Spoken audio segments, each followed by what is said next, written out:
Welcome to Nick and Kath from Audio Militia, GotBot, and INJOZI. Nick is the CEO and founder.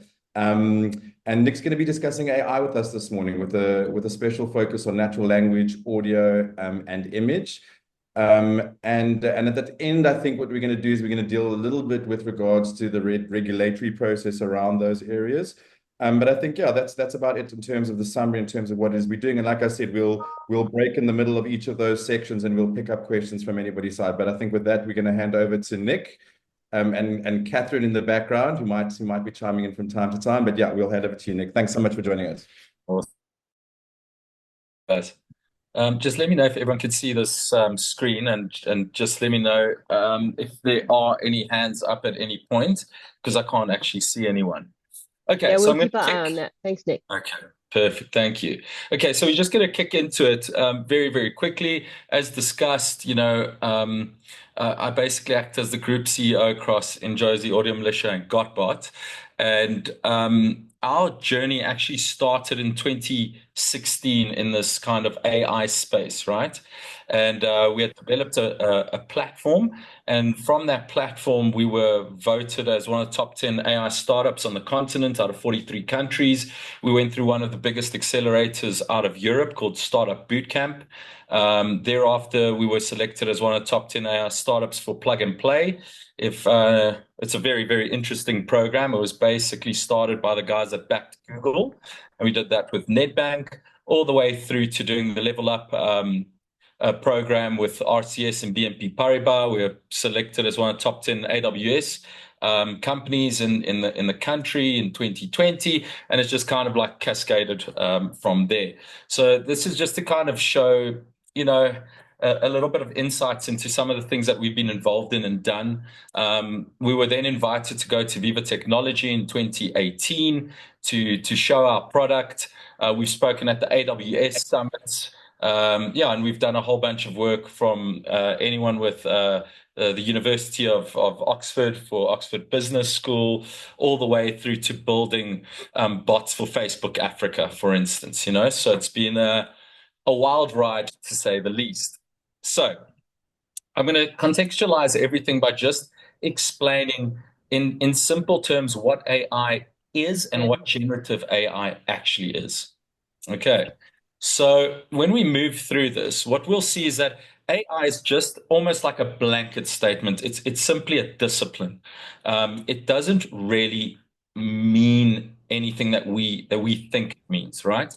And the main thing that we're going to be concentrating on is machine learning and how that influences generative AI. Okay, so AI as a word is just a discipline, and machine learning is actually a subfield within that does a lot of the kind of heavy lifting. Within machine learning, you've got unsupervised models for machine learning and supervised models, which I'll show you in a little bit, right? And the way this splits up, the easiest way to explain it is that on a supervised model, you have your input data, you have your model, and there's a prediction, right? But the main difference is that you compare it to an expected output from that training set. So you know that it should end up with a very, very specific answer. And when there's an error, you basically feed back into the model and you teach it that is wrong and this is right. Okay, so that's supervised. Then you have the unsupervised learning, which is where you've got a model and the model is powerful enough that you can just input data and it just exports a generated example of what it thinks is correct. Okay, so those are those two portions of it. Then what ends up happening is that we're just going to go into the deep learning part of this and just explain the deep learning portion of machine learning. And I hope I'm not losing anyone in this. But basically, deep learning uses these massive neural networks, and it basically processes these complex patterns in a very, very particular way. So when you hear that there are certain parameters on machine learning models or LLMs, you'll hear that they've got 3 billion parameters or 5 billion parameters or whatever it is. that's what they're actually referring to in terms of the complex patterns that they're using. And there's a little illustration here that kind of shows you how it works. Okay, so the input layer are all of those parameters that it's been taught. That could be anything from a PDF, a book, an image, anything like that. Okay, it goes into this hidden layer, which is the machine learning layer, and then gives you an output dependent on if it's supervised or unsupervised. Okay, so when people talk about parameters, they're specifically talking about the input layers into the machine learning and deep learning part of it, right? Now, when we go into the deep learning section of it, we then understand that that's where generative AI actually comes from. So it's basically two layers down into the AI kind of overarching view of everything that everyone just calls AI. Okay, so generative AI is quite different, and we're going to start breaking that down. Okay, so what ends up happening is there are two different techniques here. And this is just to show you and illustrate what generative AI actually means. Okay, so on the first one, it's almost descriptive, right? So all it's doing is looking at the inputs, and we then classifying it in the simplest way. Is this a dog? Is it a cat? Is it a bird? Is it anything? So you will ask it, and it will qualify it and give you an output. On the generative side of things, what happens is you have all these inputs of different dogs, right? And then just imagine I said, okay, give me an image of a French bulldog. It's going to take all of those inputs that are there and give me an option that isn't actually one of the pictures, but it's now generating what it thinks a French bulldog would look like. And it generates a new image from all of those inputs, right? And that's what generative AI actually is. A large data set, and it's making things up in a way and referencing them. And we'll discuss this a little bit later.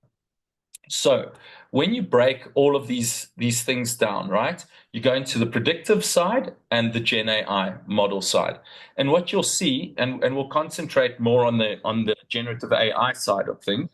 But again, what it's doing is you're putting in all this kind of unstructured data that often doesn't have many labels in it. It is obviously labeled, it has to be, but it's then ingested into this AI model. It learns all of this unstructured data, it gives you an output, and that is basically new content.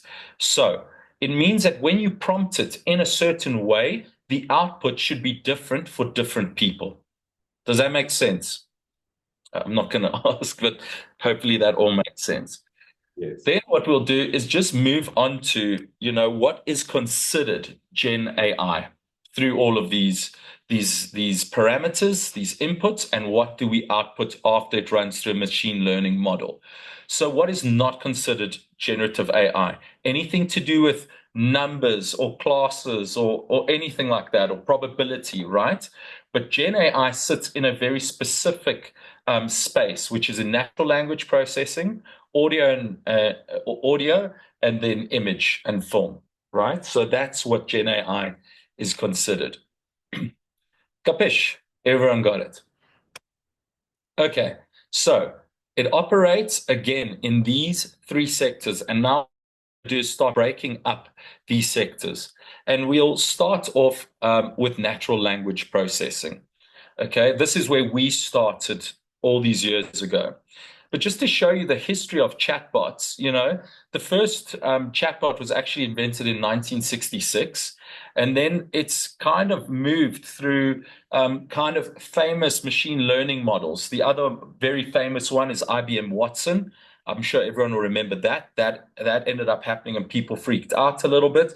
Then it moved to things like Alexa, Google Now, all the way through to Messenger, where we started getting involved, right?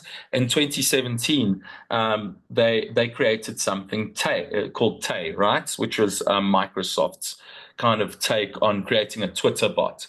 So kind of understanding what's going on and how these things kind of work, like what could go wrong. And Elon Musk's been kind of very, very proactive in his thoughts around AI and generative AI in particular. So AI is the rare case where he thinks we need to be proactive in regulation rather than reactive. And no one's really taken that stance, which is kind of worrying. And you'll see a little bit later, I've got a video with the CTO of OpenAI. And once I show that video, I'd love to hear everyone's responses to what she actually says. But I'm going to show you a video of what happened with Tay. Hello, world! At Tay and Yu's first words, 8:14 Wednesday morning, promising the more you talk, the smarter Tay gets. Microsoft designed Tay's software to mimic the speech patterns of 18 to 24-year-olds. Tweet to Tay, and the bot tweets you back. But it did not take long for internet trolls to poison Tay's mind. Soon, Tay was ranting about Hitler. One Twitter follower asking, "Did the Holocaust happen?" Tay replied, "It was made up." Launching racist and anti-feminist attacks, some of them so rude we can't even show you them. One critic tweeted, "Microsoft, you didn't anticipate this?" Said another, "What did they expect it would learn from social media?" Parents, take note. You build the Frankenstein monster and you have to control it once it's out in the public. You have to have filters in place to make sure that these bots are being respectful to the community that you're unleashing them on. But hang on, we've seen this movie before, right? Open the pod bay doors, Hal. Whether it's 2001: A Space Odyssey, I'm sorry, Dave. I'm afraid I can't do that. or War Games, Shall we play a game? shouldn't we know this never ends well? Less than 16 hours after Tay's birth, Danger, Will Robinson. Danger. Microsoft's shiny new chatbot was pretty much lost in space. The company in full damage control mode, deleting Tay's most obscene thoughts, pulling the plug. The lesson? Strange game. The only winning move is not to play. We ought to pay closer attention to the movies. Well, Microsoft called this a coordinated effort by some users to abuse Tay's skills, and they say that they're now making adjustments. Now, this, it's important to note. Okay, so what we ended up doing when we built our first natural language processing system, right, is that we didn't allow it to just learn from the internet, right? Because hallucinations happen and all of this type of stuff. So what we did is, because our AI, you know, using that broad term, because they're company specific, we didn't want it to learn from anything else. We wanted a human being to train it, and we've still got our training modules within our system. Okay, so I'm just going to start covering, you know, how some things are actually used. So what you're seeing in the world today is these different platforms that basically act as agnostic chatbot systems that allow you to deploy chatbots on multiple DM services. So you can deploy it on WhatsApp, you can deploy it on X if you have $5,000 to pay for the API a month, all the way through to web chat, messenger, all of this type of stuff. You can deploy NLP through these channels, and everyone's used some type of bot, right? And then what ends up happening is, if the bot cannot kind of handle the questions and so on, it's normally then sent to a human being, and that human being ends up having an inbox that they can then basically start replying to clients, right? And why has this been so important, right? When we look at some of the stats, what we're seeing, specifically in natural language processing, is that 63% of people actually prefer messaging over talking to people on the phone or even in person. And these statistics are just getting higher and higher and higher because of the younger generation kind of moving into a place of purchasing power, right? Then also what we're seeing is that 57% of consumers are actually expecting companies and brands to be accessible 24/7. This has basically been brought on by this on-demand culture. And what do I mean by that?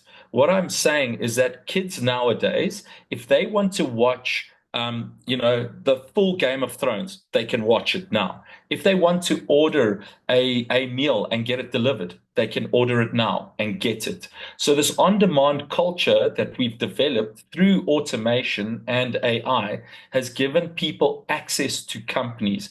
And how do you basically handle a market that needs attention all the time, right? Another interesting fact here is that we're all working and we're all busy during the day. So if I wanted to make a change with my life policy or something like that, I have to phone during working hours and speak to someone, where automated systems can basically stay open 24/7. And I'll show you a couple of use cases or case studies rather after this. And this one is quite frightening. But 72% of consumers are actually more likely to purchase a product online if they can ask questions in real time. That's why you'll see that all of these kind of web chatbots are there to kind of help people decide on what they want. All these kind of decision-making engines are all there. Like they almost act like genius bars in a sense. Oh, if you like this, then there's a recommendation engine to tell you that if you pick this shoe, maybe this dress goes with that shoe, and you can create a bigger basket size, right? So what does a consumer journey look like if everything's just automated using natural language processing, right? A Facebook ad goes up, right? And you click on it. From there, you can be pushed into a DM where the bot is actually sitting. The person then can go through their standard kind of ordering processing, checking size, all of that type of stuff. They can move to a checkout. And then, like I said a little bit earlier, you can cross-sell them or upsell them if there's another AI sitting in the background that acts as a recommendation engine. Cool. So I've gone, done it, and paid for it, and now I'm shopping even more, right? Then if you move to something like WhatsApp, what you could then do is go into a self-help phase, right? Where you can look at, where your order is, you can track it, you can see where stores are, and you'll see number 7 there is an LLM, which is for all of these kind of queries through free text, where I'm not pressing buttons, I'm not doing anything like that. I'm literally typing in what I want. It's picking it up from the knowledge base and coming back to you with a result. And if you wanted to log a complaint, for instance, you could do it over web chat, right? And when you look at all of this, right, there is no human being kind of involved in this, because the natural language portion of this, the bot that we're building on this, controls everything from the time that that advert hits Facebook all the way through to someone checking where their order is or tracking their order. Okay, so that's just like an overview of that. So when you build in these systems, right, we started with, they're basically 3 main bits of technology that you use in the natural language processing side of it. So NLP and NLU is very, very good for something we refer to as chit chat, which is, hey, what time do you open? Where are you? Things like that. And it will direct the person very, very quickly. Once the person is directed, then you're going into something often referred to as a decision tree or a flow. That is far more structured, right? We know as a business that you need their name, their number, their email address, their cell phone number, whatever it is. And we then can follow what the business needs to onboard this person, and then we can send that information to their ERP system, their CRM, whatever it is. And then the last one is LLMs. These are very much used for when context is hard to follow, where NLP actually struggles a little bit. So LLMs are very, very good at holding context and understanding what the person is actually looking for. But they are prone to hallucinations, meaning that when it doesn't understand what you actually want, it will just make up an answer. And it's made up because the LLMs have access to the internet, and it's just imagine it like a very, very smart apprentice or understudy that's just trying to please you the whole time. So don't believe everything that it gives you, right? So yeah, what we've done is been able to now create something called small language models, which is something cordoned off from the internet, and we can just train it on that client's data. So when you ask it something like, what is the price of X, it's referring to its knowledge base, not what the price on the internet is, for instance. Okay, so what we found also interesting in the space is how could you push certain things, right? I won't go through all of this, but can you give bots emotion, right? I won't go through all of this. Okay, so we were tasked to basically create a new brand for APSA, but then APSA created Abby, their chatbot. And now we had to create kind of like a brand for that in a sense, right? Because they wanted to be standalone. But this is where it gets interesting, where you could look at haptics and sound design to create a feel or an emotion for some type of functionality that's been executed on the bot. So we'll just run through these quickly.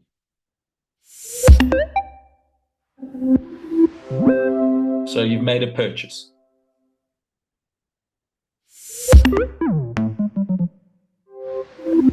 We could all guess what that is, an error.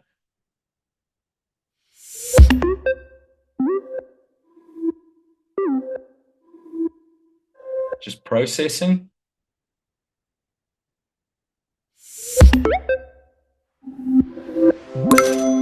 And obviously a successful purchase.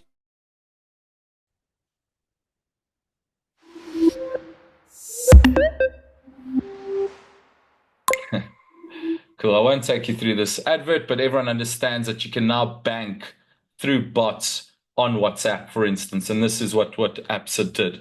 But yeah, I think there's a lot to kind of move through, so I won't go through all of it. Okay, so some of the case studies. I'm actually going to move through these quickly. I'll say something a little bit. Building a successful business. So let me just get through. I want to show you one specific one here. Okay, so everyone understands this two-pot system that came out last year, right? So the RA kind of framework changed in South Africa, and everyone was allowed to kind of dip into one of these two pots to help South Africans get through some really, really difficult times last year. So we were requested to develop two chatbots that were based off of WhatsApp. And what ended up happening was quite insane. So in the first day that we launched, we did 1.8 million messages. Over the first week, we did 6 million messages with a throughput of 3,000 messages per 60 seconds. And we helped 117,000 people engage, understand how the two-pot system worked and how much money they could access. Of those 117,000 people, over 20,000 people claimed in 1 week. And now you look at where society is, what they need, and this could have never, ever been handled by a call center. I don't know a single call center in our country that would have handled 117,000 people over a 5-day period. It's basically just impossible when you do the maths. And the maths is simple. It's there. 3,000 messages per 60 seconds is basically what ended up happening. Okay, these here I'm just showing because we actually did, these are actually all created through AI as well. Another interesting one is a South African a credit provider has a 1,000-seat call center. Of those 1,000 seats, 600 of those seats are responding to basically 3 questions. What's my current balance? What's my interest rate? What do I need to pay? So we developed a bot. Of that 60% of that call volume that comes in, it took the average call center agent about 6 minutes to fulfill one of those requests. And that would only be done between 8 and 5 during the day, right?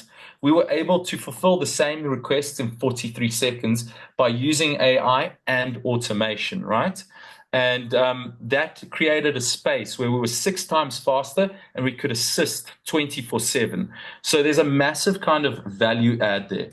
I'm just going to skip out of this quickly and just get to one of the next sections because I could go on about this forever.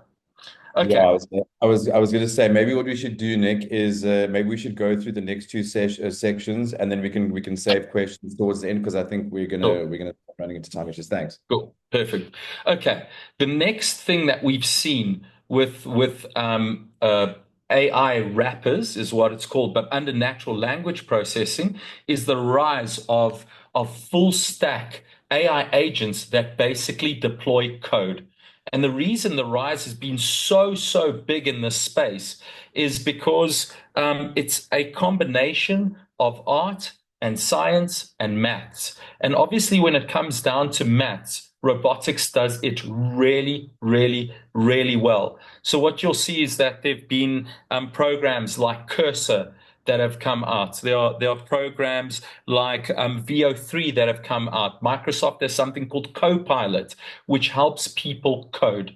And it's disrupting the space massively. So when you think of natural language processing, don't just think about bots, right, on WhatsApp.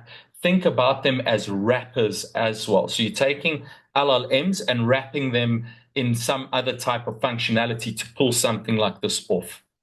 Okay, so we're going to move into audio and sound. So I'm going to skip through these quickly. Sorry.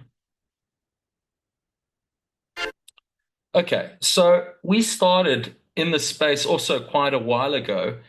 We did our first kind of virtual assistant voices, I don't know, probably like 4 odd years ago, and it scaled massively and very quickly. So I'm going to show you a bit of a progression. So what ends up happening here is their base models that you have access to, and then you can go and train a voice to do what you want in terms of text to speech, right? So you're creating a model of a voice, and then you can basically type out what you want, and then that gives you an output. So there's a prompt on that voice. So what the client wanted here was a voice that was kind of in the middle of everything, meaning like it was almost androgynous in a way. They didn't want to pocket it. So you go and do the training data, which sounds like this. 100 years ago, there were 1.5 billion people on Earth. Now, over 6 billion crowd our fragile planet. But even so, there are still places barely touched by humanity. Hi, Joe. Lovely to officially meet you. I hope the move went well today. Just so you know, I have updated the maintenance schedule for you after the repairs. But I would like to remind you about a follow-up a week from now, just to make sure everything is okay. Okay. So the second one was obviously the recreated voice. And you can still hear there's like these weird points of inflections and gaps, and it doesn't flow that well, right? So that's where it was probably like 4 years ago. Then we were approached on a project where this is a very interesting one because there were lots of AIs used to do this. But Nedbank wanted to show how bad advice is in the financial space on platforms like TikTok and Reddit and Instagram, where everyone comes on, they're this fake guru, and they give you truly bad advice, and then people take it as you know, the truth, right? So what we ended up doing is we went onto a whole bunch of social media platforms, forums, and websites, and we used a speech-to-text AI, which is used all the time. It's being kind of like tracked right now while we record this, right? Otter AI, all of those types of things. And we then took everything that these people said, and we created a massive Word document, basically. From there, we took all of this bad advice, and the agency then created a persona of this, and we put all the bad advice together. We then recorded a VO artist and created this model using the machine learning, right? And then the output was that this influencer would basically be able to speak. So what ended up happening is it live on radio, a question was asked.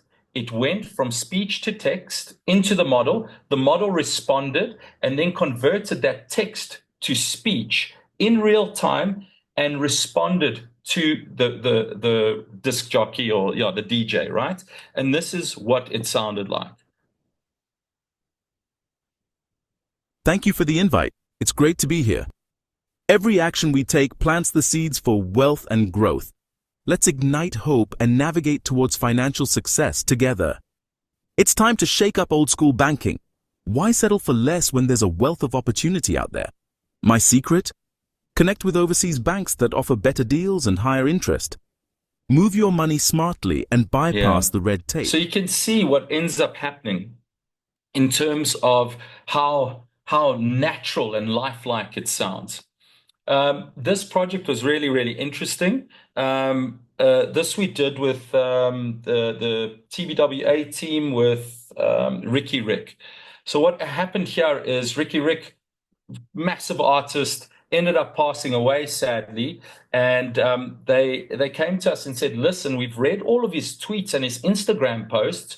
Could we take his tweets and create a song? So now it's a level above that, right? Can we make him rap? So in the end, you've got to always build this kind of base model. So what you're going to hear is an actor by the name of Lebo Machudi acting like he's Ricky Rick, singing these words, and then the voice model coming into it in the second half. So have a listen to this. Look, mama told me I can be what I want. The game messed up, I wanna leave, but I won't. Fans tell you that they gon' buy your stuff, but they don't. Ish, I guess it's only pictures they want. I take it back to the days before we ever knew we'd ever get paid. Before the people knew the records we made. Before Twitter, before we could complain about records that never get played. I'm just trying to have my memory saved. Ish, but look, this is not the greatest loss in this life. The greatest loss is what dies inside while we're alive. That's why I really want you to remember that you have to take care of the people that are close to you. I mean, how much does it cost to show somebody love? He didn't sing a single one of those words. We went, grabbed all of the data that we could, created the model, and then modeled it over someone else's voice, and it became super, super lifelike. I'm sure a lot of people have seen it. I won't play it because there's a lot to kind of go through. Okay, so another crafted voice or option is now taking a certain gender, right? And could we convert it? So here is a male being converted to female. So just have a listen to this.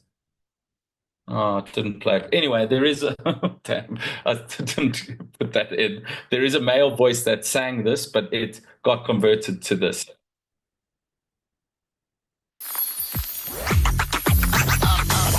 This is how we do it. This is how we do it. La la la la la la. This is how we do it. I'm feeling love, and it's all because this is how we do it. So why that ended up happening was we had written a song, male singer on it, but we then got a whole bunch of female singers in, but the register wasn't right. So the voices weren't feeling great. And in the end, we had to use AI to manipulate everything to get what the client wanted at the end of the day. And then we can talk to how licensing and all that kind of stuff works a little bit later. Cool. We're going to go through some imagery and so on. This is just quickly, you can type this all in into anything like DALL-E, Midjourney, all of that type of stuff. But you can see it really, really struggled with text. OpenAI have just released a new version of DALL-E that actually crushes these problems. So the text portion of it is now all solidified and fixed. So I'd asked it for, can you create a advert for GotBot and so on, and you can see the mistakes it's made. Then I also said to it, cool, give me something that's funny, and what could we do with Chuck Norris, and this is what it outputted. Customer service so powerful, even Norris, with a roundhouse kick of efficiency. Okay, so it doesn't really make sense, but it's like it's all there. Then when you get some really, really kind of great prompt engineers, they can make something from nothing just using prompts. This is Alexa Wilson. She's a director and friend of mine. Very, very talented. But every single one of these are just based off of prompts. So prompt engineering is becoming a big thing in the visual side of things. So I'm just going to go through these. Again, these are not photos. This is generative AI imagery.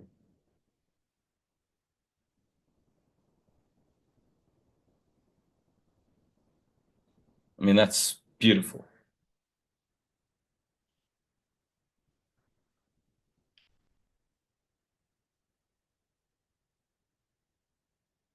Okay, so we've gone through a kind of a ton of different imagery, but now what we're also seeing in generative AI is this move to create avatars, which are basically humanoid-esque beings. But I just want to show you this. I've been following this company for quite a while called Synthesia, and just have a look at how this platform works. Hey, I'm Alex, and here's a quick Synthesia product demo. To begin, choose from a wide variety of fully customizable video templates. Then, select your preferred AI avatar. Now, type in text in over 120 languages. And choose a narration style or local accent. Next, start editing your video. Easily change colors to match your brand identity, and upload your logo or other brand assets that you can reuse for future videos. Alternatively, you can choose from a library of millions of royalty-free media assets such as videos, So images, you can just see the icons, influence and on more. it, right? So let's go into some video. I'm not going to show you this first one, even though I think it's wild and amazing. I'm just going to move through these. So just have a look at what Sora did. This is probably about 2 years ago, and then we'll go into some more recent stuff.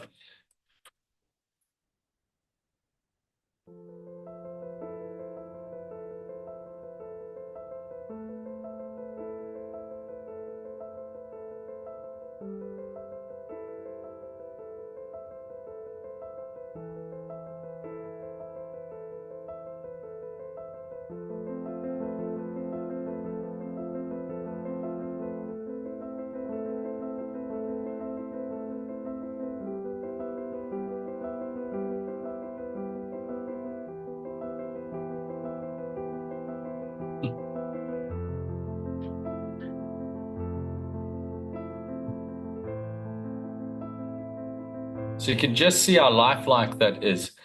And now what you can also do is create hyper-personalized videos that you can have a ton of different personalized data and all these inputs, and you can then send that to people as well. So there's a way to engage with people using video now as well.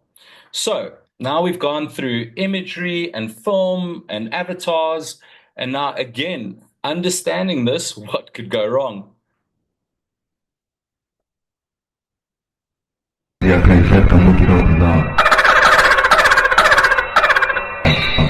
A little bit bizarre, but have a look at this.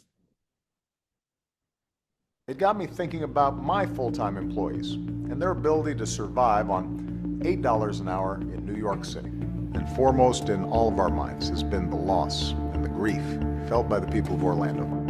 Most of us don't get our health care through the marketplace. We get it through our job or through Medicare or Medicare. And what you should know is that thanks to the Affordable Care Act, your coverage is better today than it was before.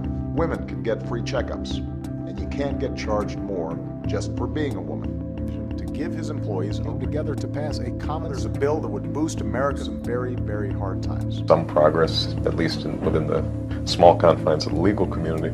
I think it's real important. Here we go. President Barack Obama,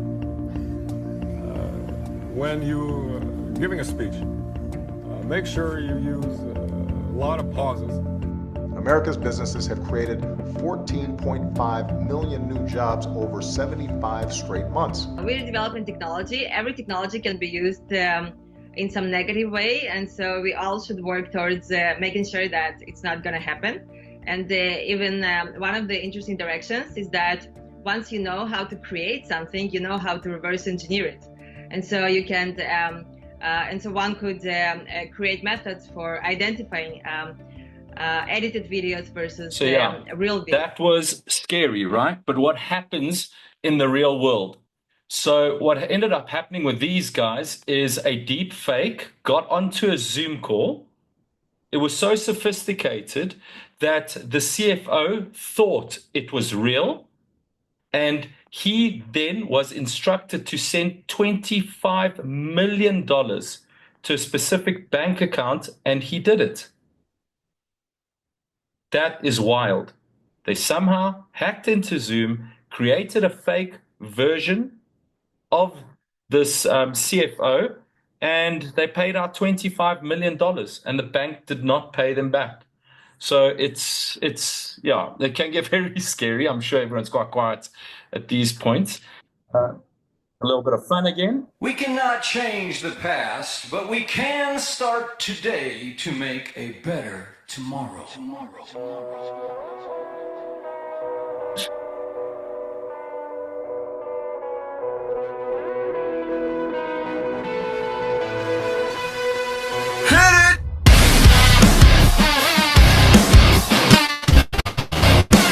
Okay, so deep fake can be used to I almost think it might start the Third World War if it's used in a bad way, and then you can also obviously use it to be creative and have a lot of fun, right? So intellectual property. I just want everyone to listen very closely to the CTO of OpenAI here, and I think this is a very interesting video to just analyze and just hear what she says. Yeah, it hit me badly when I heard this. What data was used to train Sora? We used publicly available data and licensed data. So videos on YouTube? I'm actually not sure about that. Okay. Videos from Facebook, Instagram? You know, if they were publicly available, publicly available to use, there might be the data, but I'm not sure. Yeah. I'm not confident about it. What about Shutterstock? I know you guys have a deal with them. I'm just not going to go into the details of the data that was used, but it was publicly available or licensed data. I don't think that makes them look very good, right? So Maria Marzotti was, yeah, I don't think she came off of that interview in the best way. And then what we're seeing is people kind of kicking back, right? We've had some of the biggest artists in the world sign an open letter to a multitude of AI companies because they are using their intellectual property to train their models, and none of them actually gave them the right to do that. So you will see this happening in music, imagery. You can see the one just below that where they are violating the rights of illustrators, designers, things like that. I don't know if anyone saw what happened with Adobe, but Adobe changed their terms and conditions saying that anything that you design within InDesign or any of their programs, they will use to train their models. And there was a massive kickback. And I do think it's the predatory use of AI in all these kind of sectors, right? Then I just want to talk a little bit about the Copyright Amendment Bill. Should everything go through, there will only be very few institutions that will benefit from this, right? Authorship as a whole will collapse in South Africa. Authors lose their royalties. Publishers will simply not exist, right? Students, in terms of what they're writing and putting out there in terms of a thesis, basically nothing is protected. IP just goes to whoever, right? And being Google, Meta, TikTok, all of this type of stuff, and they're just using everything to their advantage because there will be no IP protection later on. And what has ended up happening is that people are very, very confused with how to approach any type of copyright. But intrinsically, the copyright law sits with the author of any type of image, musical work, any published books, anything like that. It's yours. You came up with it. But, you know, this is now being contested, and it becomes a very, very bizarre space to kind of work in. And then when we look at organizations using generative AI, right? You know, listen, we're also right in the beginning of it. And it's very, very early on. So it's going to come up with a massive force in the next 5 years. And I suppose what we need to do is, as an association or as businesses, there needs to be risk management and governance within these businesses to help move your business forward on, let's say, efficiencies and so on. But we also need to understand that there are a lot of ethical considerations and complications, because this data came from somewhere, right? So there's a lot to kind of talk about there. But, you know, we can go through this, and I think this is probably a good time to enter into a discussion or questions. I did my absolute best to get through all of that in the time. I hope everyone's still there. Yeah, I think we've still got a bunch of people on. Thanks, Nick. That's hugely insightful. I think that there's a lot of information there that we could all use. If there's any questions in the chat, let me just have a little look. See, has anybody got any questions for Nick?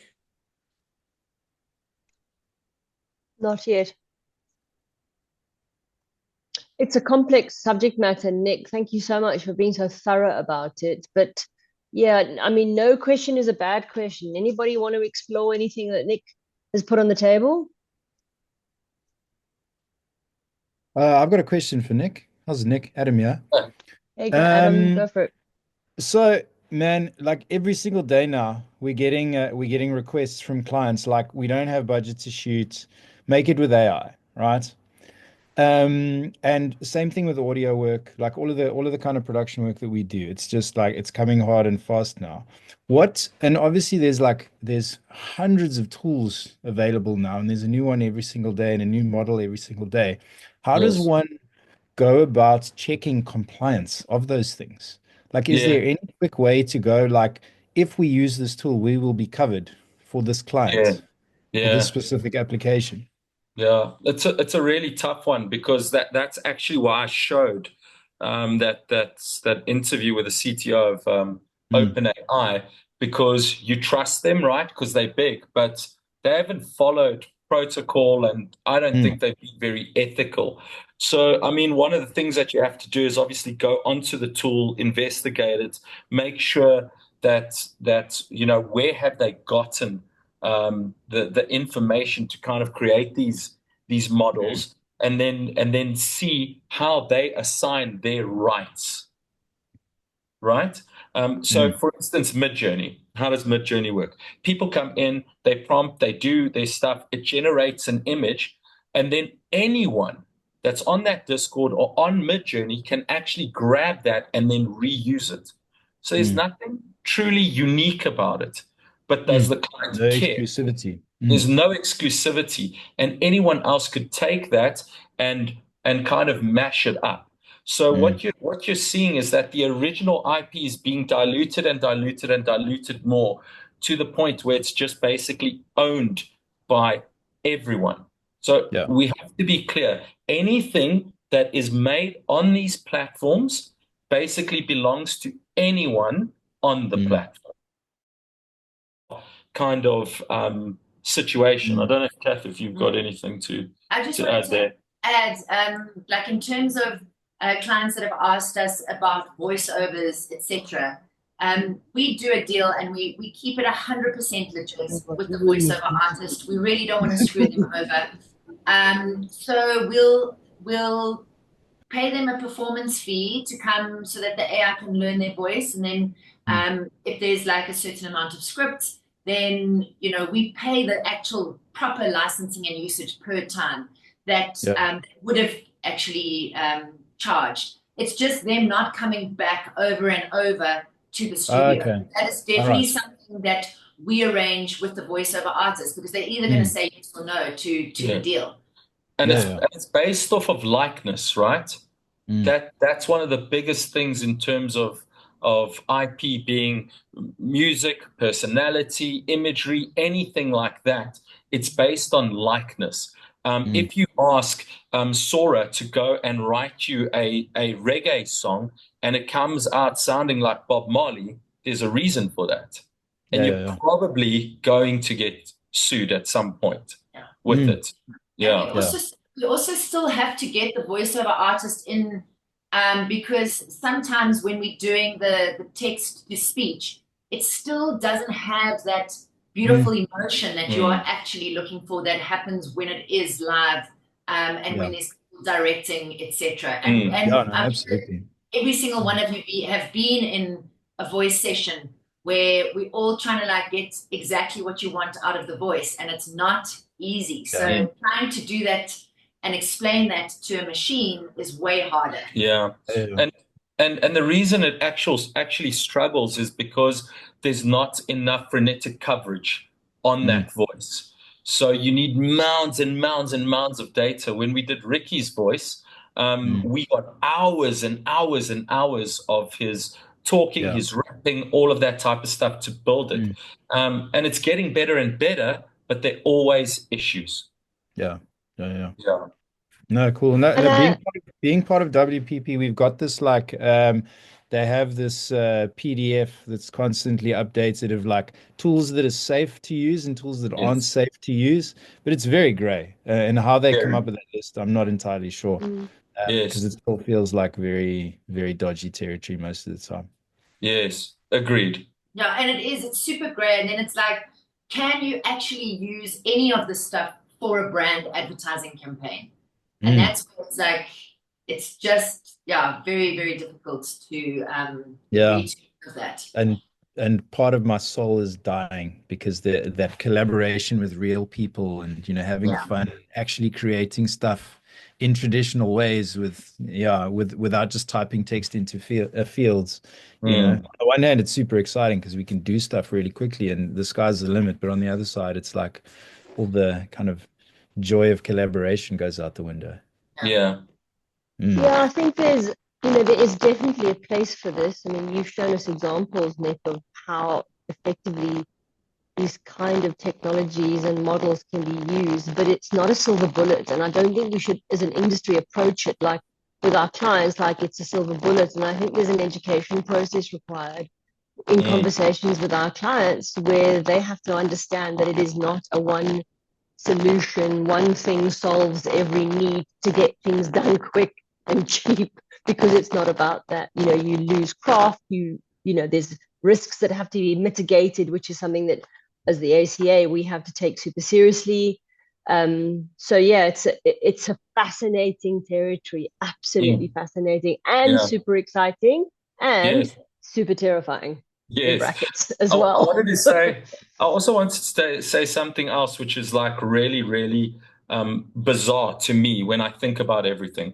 So you've got the platform, you've got the creative, you've got the client. So I go on and let's just say I create my Bob Marley track, right? Sony then hears it and they're like, whoa, that's a complete and utter copyright infringement. They come back, who do they sue? The guy that prompted it? They sue the AI business? Do they sue the client? Who are they suing? Because when I would imagine that they're going to aim that at the commercial association. So that if it's a branded project, if I was a legal team, I would be laser focused on the commercial aspect there. There we go. It's a gray area. I don't know though, because in the case of music generation, I mean, Nick, it's just like a lot of that's like rests with the person that creates the music, right? It's just like you have to make sure that you sign off that you're happily and you're legally within your right to be able to believe. Even when we ask for things like sound alikes, the music composition, they need to be the people that kind of can guarantee that it is within its right. So like those kinds of things need to be sorted out as well, and we need to make sure that we're all aligned with regards to who the responsibility rests with at the end of the day, and make sure that that's communicated up front, I guess. Yeah. Such a great area. Cool. Yeah. Sorry, Kath, it was just echoing something that you said. I think from our perspective, the way in which we're looking at it is just like these are additional tools that we can add to our arsenal of things to create content, as opposed to the only tool that we can use to create content. Yes. And that's kind of our approach at the moment, which is what it is that we're taking to all things. It's like, how do we look at a project, and how do we look at it through all the various lenses of production, and then trying to see how we can choose the best lens for that specific project. But yes, I mean, 100%. it's complicated, and it's not easy. Yeah. Yeah. I mean, like we've been in sessions where we've been pushed to get closer and closer and closer to a, you know, in a sounder-like scenario. And what ends up happening is that we basically put our foot down and go, cool guys, from here, we will not take any responsibility on this, because we know we're starting to infringe the copyright. And then we ask clients, being agency, to take that over, and then there's like the tussle of, do we do it, don't we do it, all of that type of stuff. I know, wasn't Helen, it was Nicola Berry once said to us that, you know, that they've started creating contracts that if the songwriter basically agrees to it, they are the one then responsible for it. Yeah. And I do think the author needs to also take the responsibility as well, in terms of how far you're willing to be pushed. Someone's got to be responsible. Yeah, and I think if you've ever worked with us, you'll know that we have the client and the agency's best interest at heart, and obviously us as well. So we will say, this is as far as we're going to go. And I know that a couple of people have emailed me about making some AI tracks for brand campaigns, and I have, you know, said we're not going to do it, because it is so gray in terms of what then happens about being sued, etc. And we're not willing to take that risk at all. Guys, sorry, I think we've come to the end of the session, and hopefully we can set up maybe another question and answer session at a later stage. But I think if there isn't anything else, we're gonna have to end the call. But I think what I maybe urge everybody to do is, if they do have any additional questions, they can send them through to the ACA, and we can kind of maybe funnel some of those questions to Nick and to Kath, and to see if we can get some answers from you from there. But thank you so much, guys. Thanks so much for the informative session. And we really appreciate your time. Cool. Thank you. Thanks, everyone. Good. Cheers. We'll chat to you soon. Bye. Bye. Thank you.